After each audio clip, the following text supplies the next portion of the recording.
A suburban family is in dire need of help while experiencing a haunting. But the scariest thing about this haunting is that it may not be limited to just their house. In Insidious, this is today's review. Now, this movie came at a very important and crucial time for me at least. I saw it in theaters back in 2011, and at this time, the paranormal activity movies, they're at their absolute cusp of popularity. They were the biggest thing, and they were already cranking them out. Like the second one had just come out, and maybe even the third one, or at least it was very close, maybe around the corner for Halloween time. And I was just so sick of those movies. Like, give me something that's not found footage. Give me something written, directed, actually a movie, And I think Insidious answered those pleas. And it, of course, is directed by James Wan, who brought us Saw and The Conjuring, of course. And this was, I think it really was his first dabble into like the paranormal haunting kind of movies. And it has a lot of what you'll expect from these types of movies. It has the jump scares, it has like the creepy things, and one of the weird kind of cliches, what has become a cliche of these movies, like they'll always take like a seemingly innocent old song on like a gramophone and try to make it scary that way. Like, what did Tiny Tim ever do to anybody? But Tiptoe Through the Tulips is a frightening song now. So it has a lot of the stuff that you'd expect. But I remember sitting in that theater and realizing the very moment that I really was liking this movie, and the fact that after all this creepy stuff is going on, the mother, the wife, played by Rose Byrne, she's like, we gotta fucking move. Can we move? And Patrick Wilson, who's the husband, he's like, okay, fine. So like finally someone with good enough sense to say, hey, the house is haunted, let's move. Which you don't see in a lot of these haunting movies. There's always some contrivance. Like usually it's always like, like Amityville Horror, or the Poltergeist remake or whatever. It's like, oh, well, we got a really good deal for this house, honey. I've been laid off, so, we kind of need to stick it out. And it's not haunted. Ghost comes up right behind him. Nah, it's just the wind. But the characters seem to have enough sense. But, of course, what we learn is that the house is not haunted. It's actually their son, their oldest son, who has inherited some kind of special astral projection, whatever, ability from that his father used to have, but has long repressed and no longer is able to use that ability.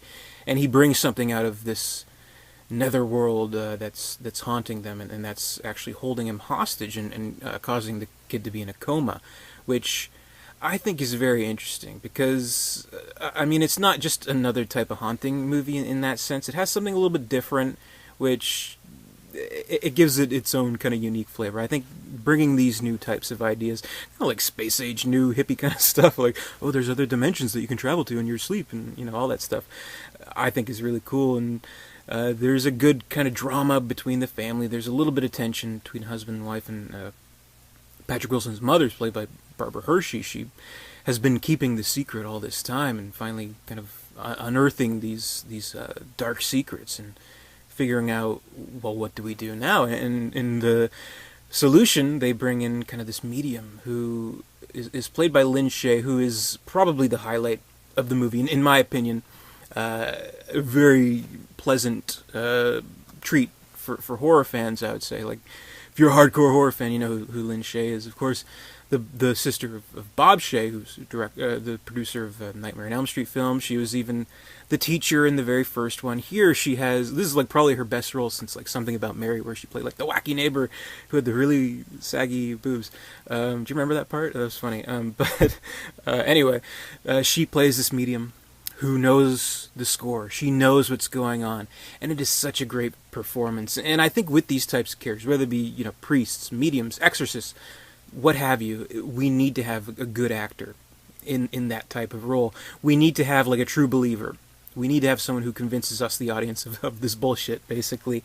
And she's in good company. Say something like Zelda Rubinstein in Poltergeist. I think it's that kind of role, and she gives that kind of effect. And she's that good in it, I think. And I think it's very effective in its story, primarily. And, of course, as an added bonus, it has all the kind of fun, jump scary kind of stuff that you'd see in a horror movie. Like, I do appreciate that still now, even more at the time, that this is an actual written film movie. It has really good music too, really creepy kind of music, and interesting ideas to it, which I really liked. I mean, it's not, I wouldn't say it's like an absolutely perfect movie. If I can blame it for like anything, it's one of those like volume up, volume down movies. You know what I mean? Like where like there's such a quiet scene, and the characters are like basically like mumbling, and then like you have the volume up at a certain pace. Then of course, inevitably, a jump scare will come, and it's so fucking loud, and you're like, okay, volume down, volume down. But then the next scene follows, and they're mumbling, very quiet. It's like, okay, volume up. Then the next scare, and it's like this vicious cycle.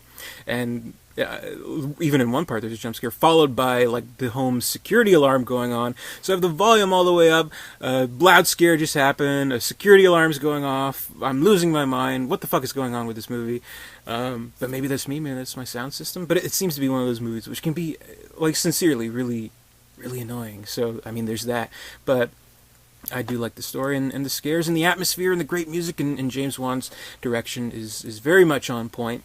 And to offer maybe like an unpopular opinion, but I do kind of prefer this to The Conjuring, which I know is the more praised movie, but here I think it offers a more interesting story. Not to like shit all over The Conjuring or anything, I don't know, but The Conjuring has some terrific scares, but when you kind of walk away from these movies, like when the movie's over, goes to credits, when the lights in the theater goes on, when you go home, weeks pass, gonna want to fondly remember a movie.